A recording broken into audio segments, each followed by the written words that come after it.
Bonjour tout le monde, dans cette vidéo je me trouve dans une office notariale en présence de Maître Chavigny. On va parler tout ce qui concerne la partie notariale par rapport à tout ce qui est investissement immobilier. Donc avant de commencer cette vidéo, je vais laisser à Maître Chavigny se présenter. Maître Chavigny, bonjour Boulevard. Ça va Hélène? Très bien, très bien. Je te laisse te présenter. Alors je suis notaire depuis une vingtaine d'années dans le nord-est toulousain en individuel.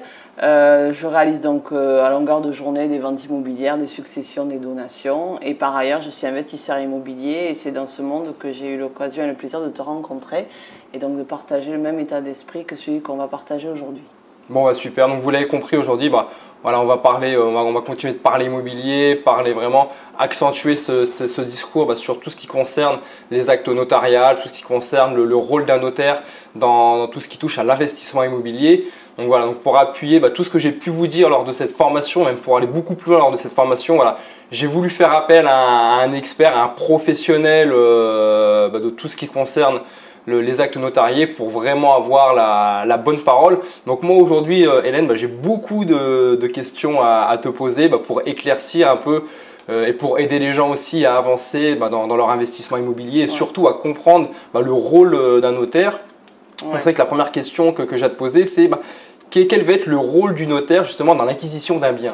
Alors, le notaire, c'est un officier ministériel, donc il a la délégation de puissance publique. C'est donc quelqu'un qui est un professionnel libéral, mais qui aussi représente l'État.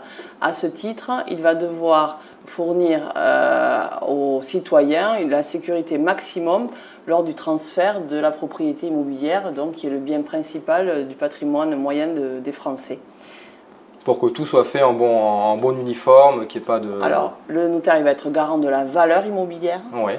Par rapport à celui qui achète et celui qui vend, il va essayer de rechercher l'équilibre voulu par les parties, lesquelles ont négocié directement entre elles. Donc on dit que la convention fait la loi des parties, c'est-à-dire que ce n'est pas le notaire qui va faire la négociation, sauf si ça a été décidé par le vendeur en amont.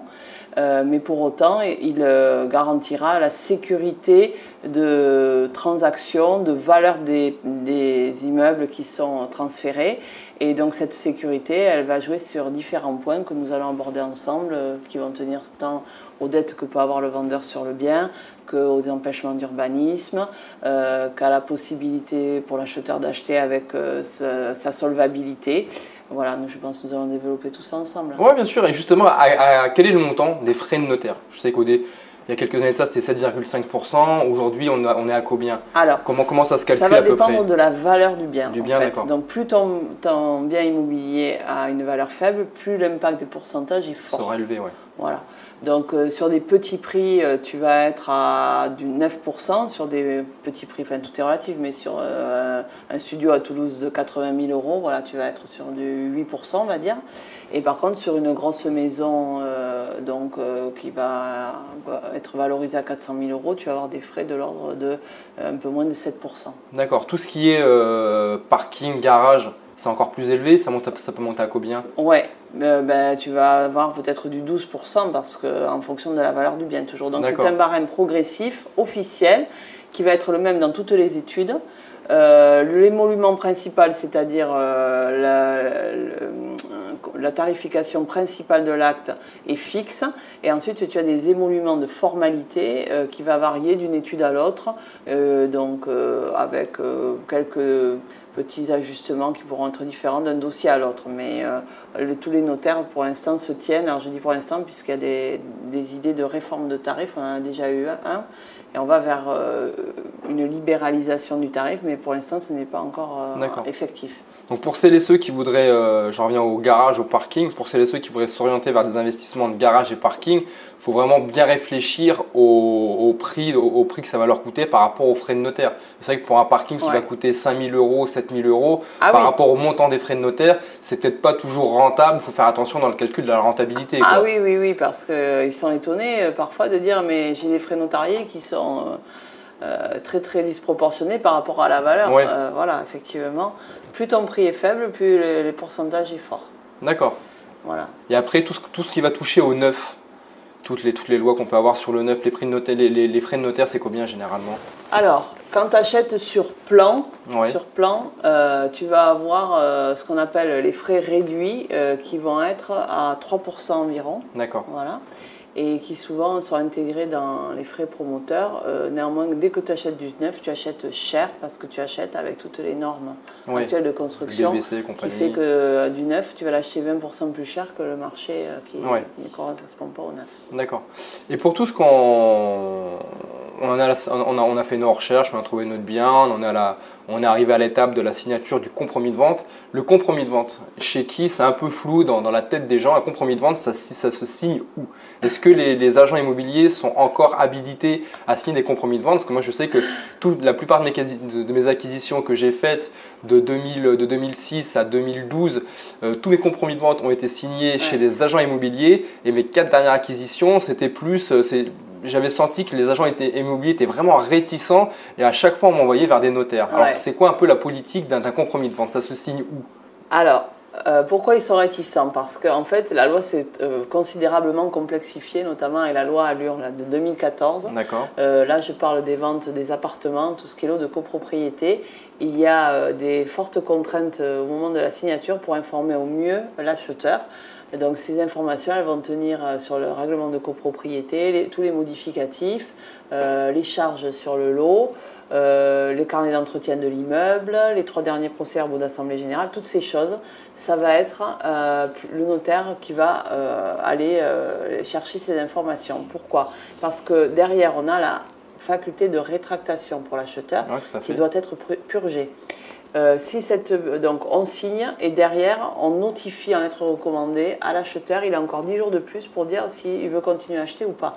Et il va avoir tous ces éléments que je viens de nommer, plus les diagnostics techniques à analyser, à voir et surtout que ça lui soit produit et d'une manière complète. S'il manque un seul des éléments, notamment les modificatifs de règlement de copropriété, quand tu as une copropriété des années 60 qui a été 12 fois remaniée, imagine-toi la complexité d'aller chercher toutes ces informations. Donc aujourd'hui, c'est les notaires qui font ça. C'est pas simple, entre nous, on est obligé d'aller chercher les informations auprès de tous les autres notaires qui ont reçu ces actes éventuellement. Et donc tout ça, l'agence immobilière, elle n'est pas en capacité de le faire. Et si elle prend l'initiative de le faire et qu'elle le fait mal, derrière, la rétractation n'est pas valablement purgée. D'accord. Donc imagine derrière la conséquence, ça veut dire que les 10 jours qui sont passés pour l'acheteur, il peut encore, si c'est mal fait, au bout d'un mois et demi, il peut dire j'achète pas et la rétractation a été mal faite et tout se casse la figure. D'accord. Donc voilà l'explication pour laquelle aujourd'hui on signe plus chez les agents immobiliers mais qu'on signe dans les études. Alors, mais est-ce qu'un agent immobilier a encore le droit de signer des compromis de vente? On a le droit, il a le droit. Ils sont habilités encore? Il a le droit, oui. C'est-à-dire qu'en fait… mais il préfère le déléguer par rapport à tous ces… Voilà, la technique est telle que ça devient trop compliqué pour eux. Parce qu'en fait, l'acte notarié, qu'on appelle donc l'authentification définitive de la vente, elle a lieu devant l'officier ministériel à l'acte définitif avec transfert de la propriété et transfert du prix de vente. Mais d'ici là, pour le reste, vous pourriez très bien le faire vous-même, sans agent immobilier. Vous pourriez vous mettre… Parfois, il n'y a pas d'agent immobilier dans les… Voilà. Et on pourrait se le faire soi-même, tranquille, à la maison. Donc on pourrait le faire techniquement, c'est réalisable? Enfin, techniquement, oui, sauf que c'est compliqué. Oui, bien sûr. On pourrait le faire. On pourrait le faire, mais il faut le faire avec toutes les exigences de la loi. Oui, bien sûr, d'accord. Voilà. Et justement, le fait de passer par un notaire pour rédiger un compromis de vente, est-ce que c'est un coût? Est-ce que c'est un coût supplémentaire? Est-ce que c'est payant? Vu qu'avec un agent immobilier, c'était gratuit, ça faisait partie des frais d'agence ou du package. Mais si maintenant, vu que la plupart comme tu viens de le dire, la plupart des compromis de vente se font chez un notaire, donc est-ce que c'est payant? Comment ça se passe? Alors, il y a 2 possibilités. Il y a soit la promesse notariée, la promesse de vente notariée, qui se pratique pas mal dans les grandes villes aujourd'hui. Et donc c'est une politique de la profession notariale pour pouvoir mettre en avant justement notre expertise. Et donc cette promesse authentique, quand elle est pratiquée, elle va générer 500 € de coûts supplémentaires parce qu'il y a un impôt dedans, 125 €, plus les honoraires de rédaction. D'accord. Dans les campagnes, on est encore en train de pratiquer le compromis de vente synallagmatique sous seing privé, que moi je pratique encore, qui ne génère pas de frais pour les clients. D'accord. Voilà, parce que de tradition, et donc c'est compris dans les frais notariés normaux, je le dis à chaque fois aux clients. Et par contre, je leur fais verser 500 € d'acompte au moment de ce sous seing privé. Et si la vente ne va pas au bout, parce qu'ils n'ont pas le prêt ou parce qu'ils n'ont pas fait les choses comme il faut, ils perdent ces 500 €. Parce qu'on a travaillé en amont. Mais Si tout va bien, ce n'est pas des frais en plus. Voilà. D'accord. C'est des frais qui peuvent être mis dans le compromis de vente. C'est vente. la provision sur frais d'acte normal. Voilà. Mais ils pourraient le perdre si ça va pas au bout parce qu'ils n'ont pas fait ce qu'il faut pour obtenir leur prêt, que du coup on n'est pas allé au bout et que nous on a travaillé pour rien. Ouais, bien sûr. Par contre, c'est vrai que dans les villes aujourd'hui, il y a cette promesse authentique qui est souvent proposée par les notaires et qui va générer 500 € de frais supplémentaires. D'accord, ouais, donc être vigilant pour toutes celles et ceux qui ont des compromis de vente, voilà, faire attention, enfin de bien connaître son dossier, sa situation pour vraiment être sûr, s'assurer que le dossier va aller au bout. Parce que c'est vrai que des dossiers parfois qui ne vont pas au bout, où on n'a pas l'accord des banques, arriver à un stade quand on a un certain patrimoine immobilier, parfois ça devient compliqué, même sans avoir un certain patrimoine immobilier. Voilà, ne serait-ce que par rapport à sa situation professionnelle ou financière, parfois c'est compliqué d'avoir un prêt, où on se dit on essaye, on signe un compromis de vente, on verra bien. Donc faire attention quand même, voilà, si vous devez avancer 500 € chez un notaire pour rédiger le compromis de vente, bah voilà, ayez conscience que ces 500 €, bah, vous êtes susceptible de les perdre si justement d'aventure ça ne va pas au bout. Justement pour continuer sur les frais de notaire. Moi les frais de notaire en tant qu'investisseur c'est un peu le nerf de la guerre de tout le monde. Personne ne veut les avancer ces frais de notaire parce que ça a un certain coût. Sur un bien à 100 000 €, on arrive vite à 8 000 € de frais de notaire sans compter les frais de dossier et compagnie. C'est un certain coût et souvent soit on n'a pas cette somme sur son épargne ou si on l'a, on a envie de la garder en roue de secours ou on a envie de la garder sur son épargne pour montrer aux banquiers qu'on a une épargne, pour achalander notre dossier. Et il y a des banques qui sont de plus en plus réticentes pour faire financer les frais de notaire, ce qu'on appelle les prêts à 110%. Et je voulais que tu nous parles aussi, ce qui est peut-être méconnu de certains, enfin ce qui est méconnu de beaucoup en tout cas, c'est l'acte en main. L'acte en main, c'est vrai que vous les notaires, vous connaissez ça, mais c'est vrai que les agents immobiliers ou les banquiers connaissent très mal l'acte en main parce que c'est vrai que le particulier ne connaît pas l'acte en main. Donc du coup, si le particulier ne connaît pas l'acte en main, il ne va pas le demander à un agent immobilier ni à un banquier. Donc du coup, les banquiers et les agents immobiliers ne sont pas forcément au courant parce que ce n'est pas des dossiers qu'ils ont l'habitude de traiter. Donc toi qui n'as peut-être pas forcément non plus l'habitude de traiter des actes en main, mais qui connaît un peu cette politique, est-ce que tu pourrais nous expliquer comment fonctionne un acte en main pour ceux qui justement qui ne pourraient pas avancer les frais de notaire et dont les banques ne voudraient pas financer ces frais de notaire? Ouais. Donc déjà, moi tu vois j'ai 20 ans de pratique professionnelle et l'acte en main, je l'ai pratiqué que sur les professionnels, les promoteurs qui vendent packagés et qui disent c'est acte en main, les frais sont offerts, les frais notariés sont offerts. D'accord. Voilà. C'est comme ça que ça se pratiquait de manière courante. Donc après, c'est tout à fait faisable techniquement. Ça m'est arrivé une fois dans l'année de le faire parce qu'on me l'a demandé. Donc effectivement, ça va permettre à l'acheteur de se voir financer les frais par la banque sans difficulté puisque ce sera une partie intégrante du prix de l'immeuble. Et donc, en fait, le vendeur, il a son prix net vendeur et on va lui ajouter dedans les frais que l'on connaît. Et là, ce sera un prix acte en main, c'est-à-dire frais assumés par le vendeur.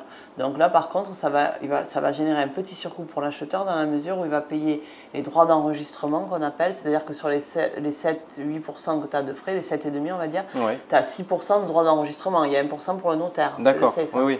Et donc ces fameux 6% de droits d'enregistrement, ils vont venir sur une assiette qui va être plus grosse. D'accord. Voilà. Donc il faut avoir conscience que ça va faire un surcoût peut-être ça dépendra du prix de vente, mais de peut-être 2 000 € en tout sur l'opération totale. Après sur 20 ans, ça se lisse. Dans la mesure où c'est ça qui va te faire obtenir le prêt, tu peux choisir cette manière de faire. Et pour le notaire, c'est pas quelque chose d'insurmontable. Il suffit de le lui demander. Et... Toi, tu sais faire, toi. Ça, c'est on te demande, tu fais. Oui, bien sûr. Mais c'est vraiment quelque chose qui est très rare, quoi. C'est rare dans la pratique. Si on reste dans le cas des particuliers, des investisseurs particuliers. Ouais, parce qu'ils savent pas, ils connaissent pas. Ouais. C'est pour ça surtout. Ouais. Que c'est rare. Et que le notaire, lui, il ne le voit pratiquer que par les professionnels qui disent regardez, on vous offre les frais d'acte. C'est la politique commerciale, si tu veux, pour présenter le truc mieux. Voilà. Mais pourquoi pas le pratiquer de particulier à particulier? Et voilà, c'est une méconnaissance en fait. Ouais, donc voilà, pour ceux qui seraient intéressés, pour ceux qui n'arriveraient pas à se faire financer les frais de notaire, pour ceux qui n'auraient pas suffisamment d'épargne ou les banques qui ne voudraient pas financer les frais de notaire, pensez à l'acte en main. Voilà, c'est 100% légal, sauf que c'est méconnu du grand public. Voilà, peut-être que les banquiers ou l'agent immobilier vous diront que c'est pas possible ou que ça n'existe pas, ceci, cela. Expliquez-leur avec un tuto sur YouTube, avec une vidéo d'un blog sur l'immobilier. Voilà, ne vous braquez pas. C'est sûr que si personne ne leur demande, c'est normal qu'ils ne sachent pas forcément le faire.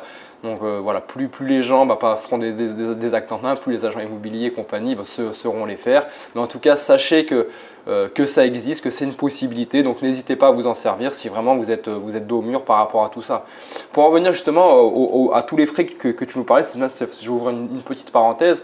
On sait qu'on se plaint souvent que les notaires, c'est cher, 7,5, 8%, ils nous prennent tout ça, ils s'en mettent plein les fouilles, plein les poches. Mais vous, concrètement, est-ce que tu peux nous dire en 2-3 mots comment est divisé ces 8%? Il se met quoi dans la poche un notaire? Parce qu'un notaire, il ne se met pas 8% du frais de l'acquisition du bien. Je pense qu'il y a l'État qui doit bien se gaver. Et justement, pour expliquer aux gens comment ça se décompose à peu près. Alors nous, on est des percepteurs d'impôts. Ouais, on est des officiers ministériels et en fait, du coup, sur ces 7%, tu vas avoir 0,825% hors taxe qui sont pour le notaire au titre de ce qu'on appelle l'émolument principal. Donc même pas 1% sur les 8%. Voilà. Et quand il y a 2 notaires, on se le partage. Donc vous avez 0,5 chacun, quoi. Voilà. Alors le partage, après, c'est des règles un peu plus particulières où celui qui rédige et va avoir 60% et l'autre va avoir 40%. Bon, après, on rentre dans notre cuisine de répartition. Ouais. Mais sache que le fait d'avoir 2 notaires, ça ne fait pas monter les frais et que ces frais sont donc de ce pourcentage-là, 0,825% hors taxe, plus les émoluments de formalité qui sont de l'ordre pour un dossier courant de 500 €. Voilà. D'accord. Donc tout le reste, c'est de l'impôt et au moment de l'acte, on a un tableau dans l'acte où c'est bien marqué, on le voit. On liquide l'impôt et on montre aux clients qu'il y a 4,5% qui vont pour la commune, qu'il y a 1,6% qui vont pour le département et que le reste c'est pour l'État, plus une contribution de sécurité immobilière pour le transfert auprès du bureau des hypothèques qu'on appelait avant aussi salaire de conservateur des hypothèques, 0,10% du prix qui sont reversés également au titre d'un impôt au moment de la formalité de publicité foncière. Voilà. D'accord. Bon. On n'est pas des malheureux, hein, il ne faut pas voilà, mais c'est pas pour nous, tout cet argent n'est pas pour nous. D'accord, non mais c'est bien de le préciser, c'est bien de savoir comment est décomposée cette somme. Justement pour en venir à ma prochaine question par rapport à un achat, quand on achète un bien, est-ce que c'est mieux d'avoir son notaire ou est-ce qu'il faut absolument passer par le notaire du vendeur ou on peut avoir notre notaire? Donc tu es en train justement de nous dire qu'avec 2 notaires, vous partagez les frais. Vous, c'est quoi en fait, c'est quoi votre politique? Est-ce que vous préférez avoir qu'un seul notaire pour justement avoir la part du gâteau à vous toute seule? Ou est-ce que comment ça se passe justement? Alors, véritablement, ce qu'il y a que moi je trouve conforme et cohérent par rapport à la philosophie de notre profession, c'est qu'on est des professionnels libéraux avec une mission d'intérêt général public qui fait qu'en principe, c'est le client qui nous choisit. Donc moi, ça fait des années que je travaille avec des clients qui me connaissent et qui viennent vers moi parce qu'ils savent que je vais les assister d'une certaine manière, les conseiller d'une certaine manière. Donc quand ils trouvent un bien à Toulouse et qu'on leur dit il y a un notaire vendeur parce que c'est une succession ou que sais-je, un divorce, eh bien ils m'appellent à moi parce qu'eux ils veulent leur notaire et du coup il va y avoir un contradictoire entre moi et l'autre notaire, même si on fait le même métier. Je vais quand même aller défendre les intérêts de mes acheteurs et surtout les éclairer aussi sur toutes les difficultés qu'il peut y avoir. Et on ne va pas être là signer pour signer. On n'est pas des vendeurs de cacahuètes. On fait une mission d'intérêt public. Donc moi, je préconise quand on a une relation privilégiée avec son notaire de la conserver. C'est toujours plaisant de se sentir assisté d'une manière désintéressée et sincère par rapport à un acte qui est quand même important quand on achète un immeuble, un appartement. Et notre notaire aussi va vérifier aussi le travail de l'autre notaire, non? Savoir s'il n'y a pas d'erreur. On travaille ensemble en fait. Oui. Et alors, par exemple, tu vois, le notaire de l'acheteur, aujourd'hui, c'est une nouveauté, il rédige tout. Avant, c'était le notaire vendeur première étape, notaire acheteur deuxième étape. D'accord. Voilà, aujourd'hui, c'est le notaire acheteur qui rédige tout. Mais entre notaires, on a une discussion permanente, on s'envoie le projet d'acte. Il y en a un qui peut mettre le doigt sur quelque chose, des travaux qui n'ont pas été déclarés comme il faut, une conformité à obtenir suite à des travaux, une assurance décennale qu'on doit produire avec paiement des primes d'assurance sur le bien parce que travaux qui ont moins de 10 ans. Bon, toutes ces choses, on les pratique tous. Mais voilà, on va aller vraiment fouiller le dossier, le rendre le plus techniquement abouti en travaillant ensemble, mais on portera la responsabilité de l'acte ensemble. D'accord. Voilà. Après, on n'est pas là, c'est pas une guerre, on n'est pas des avocats, on est des arbitres impartiaux des conventions des parties. Et à ce titre, on doit un respect égal au vendeur ou à l'acheteur qui n'est pas notre client. D'accord. Voilà.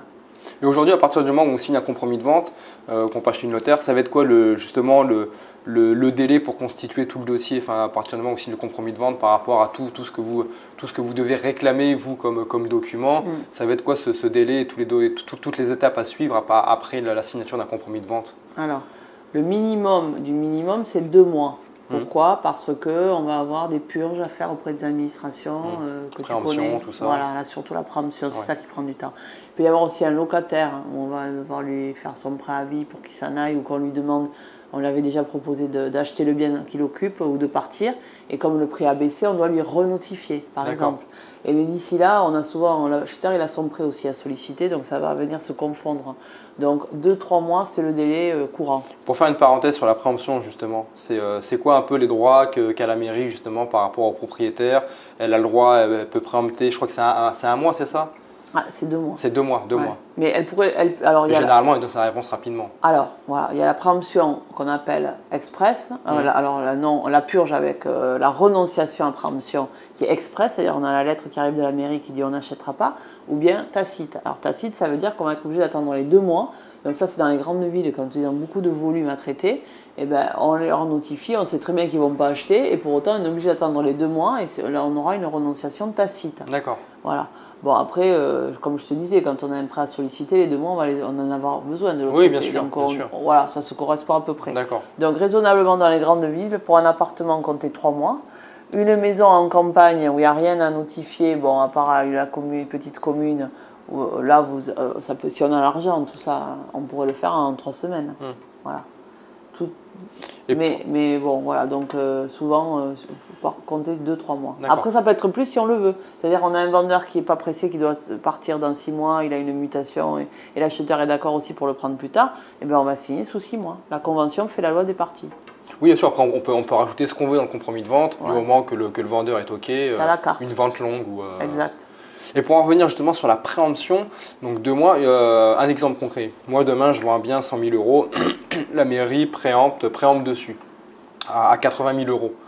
Comment est-ce que la mairie déjà a le droit de préempter sous le prix que moi je demande et qui est prioritaire par rapport à tout ça? Comment ça se passe? Si moi je refuse, comment est-ce que je dois annuler la vente ou je dois retirer mon bien de la vente? Comment ça se passe concrètement? Alors, s'il préempte au prix, Ouais. tu ne peux pas le refuser. D'accord. Par contre, s'il préempte en dessous, tu peux le refuser, tu peux le retirer. D'accord.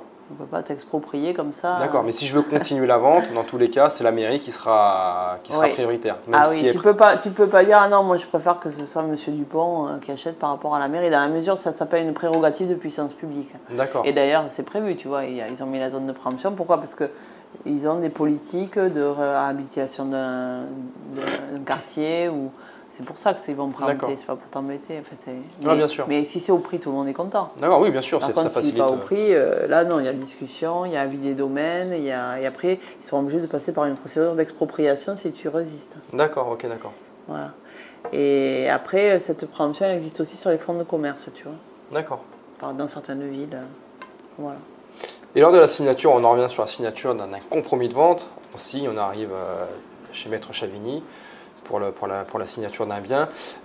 Quel dossier faut ramener quoi le jour d'une signature? Parce que je sais qu'il y a des prorata, il y a plein de prorata qui se calculent. Il y a des gens souvent, que ce soit le vendeur ou l'acheteur, parfois ils ne pensent pas il y a des derniers petits règlements à faire, que ce soit taxe foncière, tout à fait. les charges de copropriété, il y a plein de choses. Donc, généralement, il faut penser à ramener quoi, qu'on soit acheteur ou vendeur. Quand on est le vendeur, sa taxe foncière. Ouais. Et quand on est l'acheteur, son chéquier ou sa carte bancaire. D'accord. Pourquoi? Parce que prorata de charge Ouais. Voilà, taxe foncière. Par contre, quand on a un vendeur qui avait un locataire dedans, il doit restituer aussi le dépôt de garantie du locataire. Oui, tout à fait. Tu vois, tu as un bien occupé. Voilà.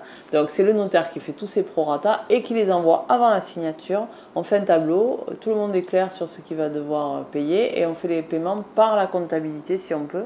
Comme ça, tout le monde est sécurisé. Voilà. On arrive chez le notaire, on sait déjà si on va récupérer de l'argent ou si on va devoir de l'argent.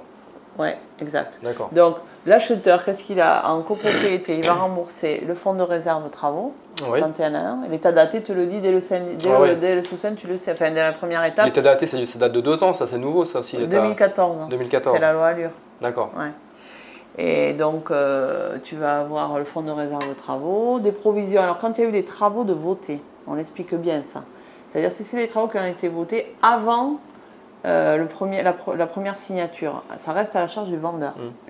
Mais il faut qu'ils aient été décidés et quantifiés, qu'on les connaisse en montant. À ce moment-là, ils resteront à la charge du vendeur.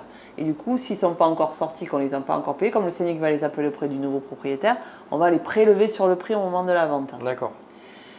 Ou baisser le prix au moment où on signe, si c'est pas trop gros, quoi. Enfin, si c'est pas une trop grosse valeur, parce qu'il faut aussi que la valeur corresponde à la valeur du bien. Nous, on est des garants que c'est cohérent par rapport au marché, la valeur du bien. Et ensuite, pour ce qui est de l'acheteur, lui, il va avoir remboursé le fonds réserve travaux, le prorata de charges en cours, puisque le syndic ne veut plus savoir à quel moment la vente a lieu. Lui, il appelle tous les trimestres.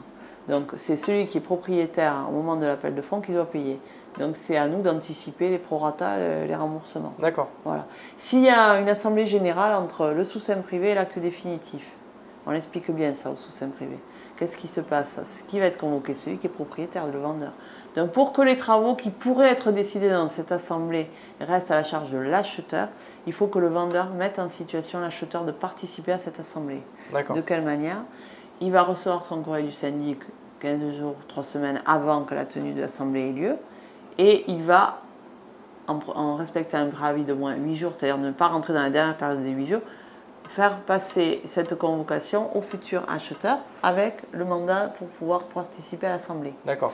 S'il a respecté ce formalisme, en lui envoyant par lettre recommandée pour prendre date, à ce moment-là, c'est l'acheteur qui est en situation de participer à l'assemblée. Alors, il y assiste ou il n'y assiste pas, mais en tout cas, ce qui sera décidé le concernera à ce moment-là. Voilà. Si le vendeur n'a pas respecté ce formalisme, qu'il y ait assisté ou qu'il n'y ait pas assisté, ça restera à la charge du vendeur. D'accord, ok. Donc ces choses-là, elles sont vues par le notaire au moment de la signature. On se demande s'il y a eu une assemblée depuis qu'on s'était vu, etc. Toutes ces choses sont déjà expliquées en amont et sont redites au moment de l'acte définitif. Ok, d'accord. Une autre question par rapport à une personne qui vendrait un bien, enfin demain tu achètes un bien qui est meublé. Justement par rapport, les meubles peuvent être justement déduits par rapport au prix, au calcul des frais de notaire. Et justement, demain, moi, j'achète un appartement, il est meublé, il y a une cuisine équipée, il y a quelques meubles. Comment tu calcules, comment je peux estimer le coût des meubles justement pour ne pas inclure les frais de notaire dedans? Comment ça se calcule? Est-ce qu'il faut des photos, des factures, est-ce que je ne sais pas, comment ça se passe? Donc là, c'est une tolérance actuellement administrative qui consiste à dire que dans une transaction, s'il y a des meubles, ceux-ci seront valorisés et ne supporteront pas le droit d'enregistrement que nous avons vu tout à l'heure de 5,8%. Donc, cette valorisation de meubles, elle doit être sincère, cohérente. Elle correspond à une réalité de meubles qui existe dans l'appartement, dans la maison qui va être vendue.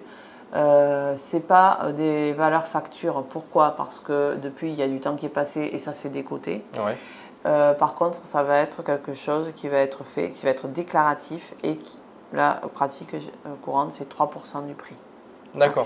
Ça peut varier d'une office notariale à une autre, d'une région à une autre. Voilà, ça va. Ouais, parce que en fait. C'est au bon vouloir du notaire. Alors oui aussi. De l'étude, Oui, mais nous, on a l'habitude de l'accepter 3-4% du prix. On peut l'accepter avec un état descriptif détaillé. Voilà, des meubles en disant de quoi il s'agit, l'électroménager, les meubles dans la salle de bain, les meubles dans la cuisine, avec un détail et à chaque fois une valorisation lot par lot. D'accord. Nous, on veut un état descriptif sincère, déclaratif, signé par les parties. Par contre, on ne va pas vérifier les factures. Voilà. On ne va pas aller facture par facture, surtout que ça sera quelque chose qui aura subi une décote. Donc, comptez ce pourcentage pour être cohérent. Voilà. Il faut que ce soit des meubles, ça veut dire que ce sont des biens qui pourraient être emportés par le vendeur sans abîmer l'immeuble. Si vous avez quelque chose qui est encastré, ce n'est pas un meuble, c'est un immeuble par destination. D'accord. Voilà. Une cuisine équipée. Alors, une cuisine, un appartement, enfin dans un appartement, il y aurait une cuisine neuve, une cuisine équipée. Comment tu considères ça? Si elle est intégrée, c'est-à-dire qu'elle fait corps avec l'immeuble, elle devient immeuble. D'accord. Voilà. Après, l'électroménager, on a l'habitude de le compter, la haute aspirante, les 4 plaques, vitrocéramique, le frigo. Ben, voilà.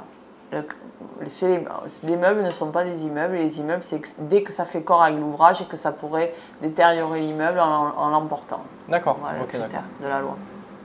Pour revenir aussi aux offices notariels, pour acheter un bien, est-ce qu'on peut acheter un bien dans des offices notariels? Oui. Est-ce que vous avez des biens à la vente? Est-ce qu'il y a des propriétaires qui passent par vous pour vendre leurs biens? Comment on peut se renseigner par rapport à ça? Alors ça c'est, tu as des sites en fait. Donc tu vas aller taper vente immobilière interactive notaire Ouais. et tu trouveras des ventes qui sont par voie électronique. On peut faire des enchères sur des biens qui vont être en succession par exemple. D'accord. Donc ça se pratique pas mal dans le nord, dans l'ouest aussi de la France. D'accord. Il y a une culture de négociation immobilière notariale forte dans ces régions-là. Par contre, nous, dans le sud, ce n'est pas tellement pratiqué. Bon, ces dernières années, il y a quelques études qui se sont mises à faire ce qu'on appelle la négociation immobilière. Donc, il faut savoir que les tarifs sont libres aujourd'hui. On était tarifé jusqu'à il y a 2 ans. Et par la réforme Macron, aujourd'hui, les offices notariaux peuvent pratiquer le tarif qu'ils veulent, mais qui est déterminé en amont et qui figure sur l'annonce. D'accord. Donc sur les annonces, quand ça va être de la copropriété, dans l'annonce, tu auras tous les renseignements que je viens de dire, qui vont être le carnet d'entretien, les charges surtout sur les lots de copropriété, l'état d'endettement de la copropriété, tout ça, ça va figurer dans l'annonce. D'accord. Quand tu en achètes un appartement. Toi, dans ton étude, tu vends des biens immobiliers? Alors, ça m'est arrivé de le pratiquer. Et puis, moi, j'ai parfois des biens en succession ou en divorce où c'est pressé parce qu'il y a 60% de droits payés. Et donc, ça va se faire peut-être d'une manière plus informelle parce que ces dernières années, il y avait, avant la crise immobilière et financière, surtout de 2008, je l'ai pratiqué de manière assez... À l'époque, c'était encore sur les journaux. Ouais, d'accord. Les publicités, journaux, tout ça. Et j'en ai fait quelques-unes et je me suis bien amusée, j'ai trouvé ça sympa.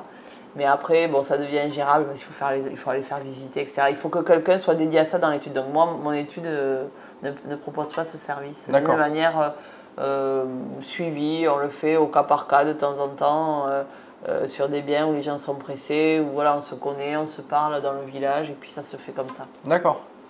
Et justement, une autre question, c'est... on est propriétaire, c'est vrai que c'est une belle surprise que j'avais eue. On a payé les frais de notaire, on a payé tout ce qu'on devait payer. Et 3 mois, 6 mois, 9 mois après, on reçoit un décompte. Alors, je ne sais pas comment tu appelles ça, ce décompte par rapport à tout ce qu'on a pu verser. Il y a les comptes qui sont faits entre temps et on reçoit justement ce décompte, ce trop perçu. Et ce trop perçu, sous combien de temps on le reçoit? Et c'est quoi concrètement qu'on reçoit? C'est une fois que le notaire a fait tous les décomptes de ce qui devait à l'administration et compagnie, donc tout le surplus en fait il nous le reverse. Comment ça s'appelle? Alors, au moment où tu as acheté, tu as versé la provision sur frais. Provision, ça veut dire que ce n'est pas définitif, c'est une provision. Et on te dit, sauf à parfaire ou à diminuer, ça veut dire qu'on pourrait t'en demander plus ou t'en rendre. En général, on t'en rend. Donc, en fait, quand on signe, dans le mois qui suit, le notaire doit payer l'impôt à l'administration. Tout de suite, lui, il le passe en comptabilité. Il y a la facturation, la taxe, ça s'appelle. Donc, le notaire est payé de ses émoluments qu'on a vu tout à l'heure. Et le solde, c'est l'impôt. Et il en reste parce qu'on a prévu une marge. Ce solde, il va rester à l'étude, il sera rendu quand ça reviendra de l'administration enregistré, que le bureau des hypothèques aura bien enregistré que tout a été payé au niveau de l'impôt. Donc d'ici là, ça va être séquestré à la Caisse des dépôts et consignations et ça va produire des petits intérêts qui te seront restitués avec ton solde. D'accord. Voilà. Aujourd'hui, on va peut-être mettre une politique en place de rendre plus rapidement au client. Moi, c'est ce que je fais, c'est-à-dire je facture l'acte, je dépose au bureau des hypothèques et derrière, ce solde, je le connais, je le vois, je le restitue immédiatement. Comme ça, je n'ai pas à attendre le séquestre, déséquestrer. Et puis le client, 6 mois après, il se demande pourquoi là, il reçoit ça maintenant. Donc je leur explique à la signature qu'ils vont bientôt recevoir le solde de frais et je leur rends tout de suite et la situation elle est terminée. D'accord. C'est vrai que par rapport à ça, donc je vous laisse une petite astuce aussi. Pourquoi cette question? Moi, je n'avais pas du tout connaissance de ça lors de ma première acquisition. Et donc 3 mois ou 4 mois après, j'avais eu l'heureuse surprise dans ma boîte aux lettres de recevoir un chèque du notaire de, je crois que c'était 500 ou 600 euros pour ma première acquisition. Moi, j'étais vraiment surpris, je ne m'attendais pas du tout à recevoir ça. Et bon, comme je commençais un peu l'immobilier, les investissements un peu en flux tendu, j'étais vraiment content d'avoir ces 500-600 euros.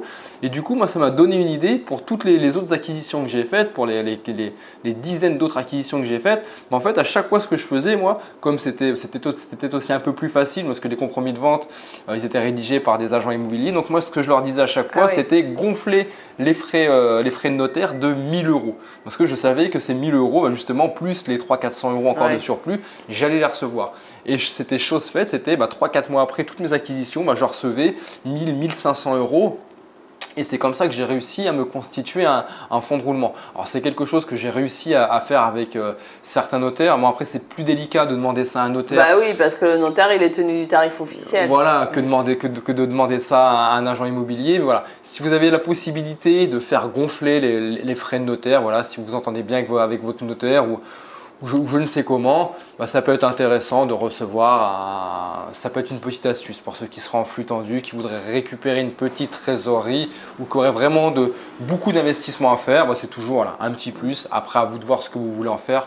Mais voilà, il faut savoir qu'après l'acquisition d'un bien, on reçoit le décompte et c'est toujours en tout cas une belle surprise. Alors ce que je voulais te dire aussi, c'est que nous sommes inspectés tous les ans. Ouais.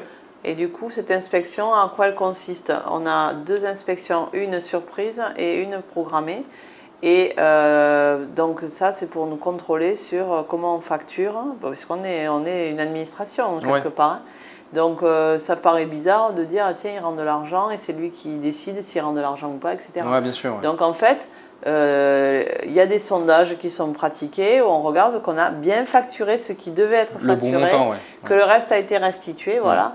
Et toutes ces choses-là, elles sont encadrées, tarifées, et c'est pour ça qu'on se retrouve avec la possibilité de rendre de l'argent, parce que ça a été une provision sur ce fameux barème officiel qui va être à géométrie variable en fonction des formalités qu'on a opérées, ou pas. Une dernière question, Hélène, est-ce que tu aurais d'autres choses, d'autres astuces indispensables lors d'une acquisition pour permettre aux futurs acquéreurs de faire des économies sur certains frais, d'autres choses à mettre en avant par rapport à l'achat d'un bien? Est-ce qu'il y a des choses que tu vois qu'on aurait pu oublier lors de ces témoignages pour justement aider tous ces investisseurs? Alors la difficulté de départ, c'est aussi le dépôt de garantie, c'est-à-dire quand on signe, on te demande de verser 5% du prix pour arrêter l'affaire. Le séquestre. Le séquestre, voilà. Dépôt de garantie, séquestre. Et du coup, ça, des fois, on peut ne pas l'avoir. Donc, ça m'arrive de signer sans dépôt de garantie, absence de dépôt de garantie. Ça, c'est au bon vouloir du vendeur aussi, parce que c'est pour sécuriser le vendeur par rapport au sérieux de ton engagement. Oui, bien sûr. Voilà. Et en théorie, c'est 5%. Alors, il y en a qui disent 10, il y en a qui disent 5. À Paris, c'est 10. D'accord. Voilà, toujours pareil, on est un pays avec les mêmes lois, mais il y a quand même des pratiques régionales qui font que moi j'ai constaté que chez nous ça a toujours été 5 et que dans le Nord c'est souvent 10. Voilà. Mais je reprécise qu'il m'arrive de signer avec absence de dépôt de garantie dans la mesure où le vendeur est d'accord. Et j'explique au vendeur que de toute façon ces sommes sont bloquées à l'étude au nom de l'acheteur, c'est pas pour le verser tout de suite au vendeur. Et du coup, même si c'est psychologiquement sécurisant pour le vendeur, si la vente ne va pas au bout parce qu'il n'a pas eu le prêt, il récupérera son dépôt de garantie. Donc, je mets en exergue pour le vendeur que même si ça le sécurise psychologiquement, c'est pas ça qui va garantir que l'opération ira au bout. Il ira au bout, tout à fait. Voilà. Ouais. Donc après, c'est pour le vendeur si jamais on a un acheteur fantaisiste qui n'a pas fait les démarches dans les temps et qu'on n'est pas arrivé au bout du process, qui ne s'est pas rétracté mais qui n'a pas demandé le prêt comme il fallait, du coup on n'y est pas arrivé au bout. On va pouvoir indemniser, ça s'appelle une indemnité d'immobilisation, le vendeur, grâce à ce dépôt de garantie.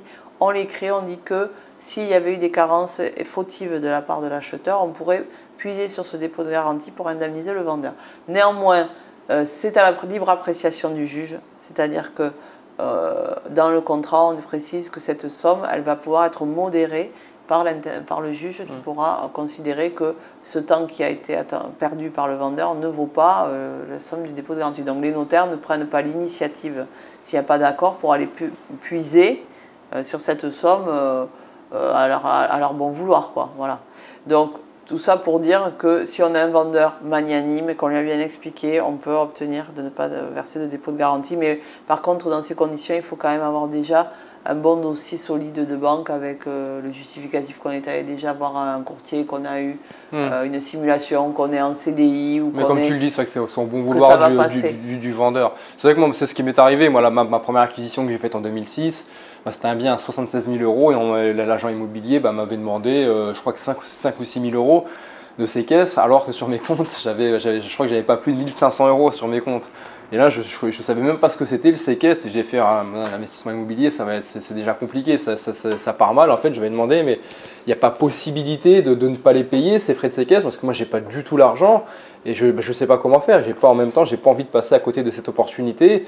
Et c'est là qui m'avait dit, bon, je vais voir avec le vendeur s'il y a possibilité de ne pas vous les faire payer. Et bon, donc c'est là que j'ai découvert que on pouvait ne pas les payer, parce que je l'ai découvert, parce que je n'avais pas justement l'épargne suffisante pour les payer. Et après, tous les autres investissements que j'ai faits, j'ai toujours négocié ces frais de séquestre à zéro, sauf mes 2 ou 3 derniers investissements, mes 2 d'immeubles de rapport, où j'ai dû verser, je crois, le maximum que j'ai versé, c'est 2 000 euros.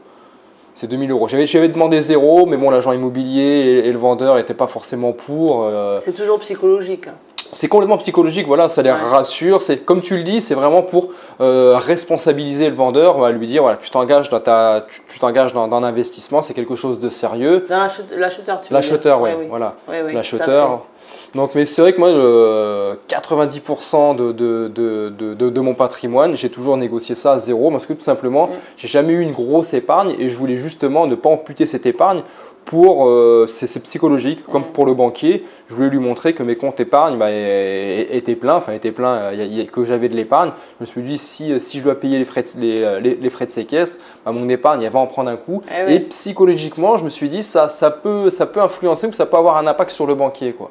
Ouais. Ce que tu peux faire aussi, moi ce que je propose parfois, parce que zéro parfois ça peut vraiment être rebutant pour un vendeur, c'est un forfait. Tu vois, si tu vois que c'est 5 000 euros, tu dis je vais verser 2 000 et tu dis qu'en fait le reste, moi c'est comme ça que je conseille à mes clients, de dire que le reste est sur une assurance vie, que c'est embêtant de le sortir, que ça que c'est sur un support qui n'est pas souple aussi. Qu'il faudrait casser un. Ça arrive, que ce soit, tu vois que ça va être compliqué de le sortir de la banque pour rien finalement. Bon. Donc tu peux aussi montrer que tu as l'économie à la banque, mais que tu ne veux pas le sortir parce que tu vas casser un produit d'épargne d'une manière inopportune. Ah, tout à fait. Ça peut être ça aussi. D'autres choses à ajouter, Hélène ou Alors non, écoute, on a vu d'essayer que la commission d'agence ne soit pas dans le prix, si on peut, comme ça on ne va pas payer les frais notariés sur la commission d'agence. Donc ça, il faut faire un mandat recherche de biens acheteur. C'est-à-dire que toi tu vas visiter un bien, c'est le vendeur qui a donné mandat, c'est lui qui doit payer l'agence. Donc si finalement tu vas acheter… Donc ne pas calculer, c'est ne pas calculer les frais de notaire, ne pas tenir compte des frais d'agence pour le calcul des frais de notaire. Ouais, c'est ça. D'accord. Du coup, qu'est-ce qu'il faut faire? Il faut dissocier le prix net vendeur de l'agence. Sauf que c'est le mandat a été donné au vendeur. Enfin, c'est le vendeur qui a donné à l'agence. Donc c'est le vendeur qui doit payer en principe. Donc là, il y a quelque chose qui ne va pas. Donc l'administration, elle regarde ça. Quel était le mandat? Il était donné par qui? Donc il te faut faire, l'agence, elle doit le savoir, elle doit faire un mandat recherche de biens, acheteur, principe. D'accord. Voilà, en tout cas, bon, voilà. Donc l'idée, c'est de ne pas payer les frais notariés sur l'agence, sur les frais d'agence. Mais bon, c'est pas toujours possible, parce que quand on a eu les mandats d'agence, quand ils sont hybrides, c'est-à-dire qu'ils disent c'est le vendeur qui me donne à vendre, mais c'est l'acheteur qui paiera les frais, là on est bon, on peut le faire. Par contre, si dès le départ c'était le vendeur qui devait payer l'agence, là on va pas pouvoir le faire. D'accord. C'est illégal. Donc là, c'est cette chose-là. On a vu les meubles. On ne va pas payer les frais notariés sur les meubles, si on y pense. Donc on fait des meubles. On décrit des meubles, comme on a dit tout à l'heure. Ensuite, on peut essayer de négocier la taxe foncière de l'année, de dire au vendeur, bon, la taxe foncière, tu me l'offres. Enfin, toujours quelque chose qui peut être négocié. Oui. Voilà. Et puis, dernier point, voir au niveau des frais notariés si il y a quelques formalités qui… Bon, le volant n'est pas très très important. Pour l'instant, on ne peut pas trop négocier les frais de notaire. Oui. Il y a quelques formalités peut-être qui peuvent être vues à la baisse. C'est vrai qu'on n'en a pas parlé, ça ne se négocie pas les frais de notaire. Comme peut se négocier les frais d'agence. Aujourd'hui, la loi prévoit qu'on pourrait baisser les frais notariés mais il faut le faire pour tout le monde. C'est-à-dire que ce n'est pas au cas par cas. Donc, si dans la salle d'attente du notaire, tu vois écrit que pour les ventes de telle valeur à telle valeur, il y a une décote des frais de temps, là, ça va s'appliquer à tout le monde. D'accord. Sauf que moi, cette loi, elle existe depuis 1 an et demi et partout où je vais signer, je l'ai vu nulle part appliquée. D'accord. Voilà. En fait, si tu veux, comme on est officier ministériel, on ne peut pas d'un client à l'autre ou d'une étude à l'autre changer le tarif comme ça. Donc c'est ou pour tout le monde ou pour personne. Ah oui. Voilà. D'accord. Merci Hélène pour ce témoignage sur l'achat d'un bien. De toute façon, on vous retrouve dans le module vente où j'ai encore des questions à poser sur Hélène, sur tout ce qui est vente immobilière. Il y a des compléments de questions sur tout ce qui va toucher à la vente. Merci Hélène pour ce témoignage et on se retrouve un peu plus tard dans la formation. Merci à toi. Avec plaisir.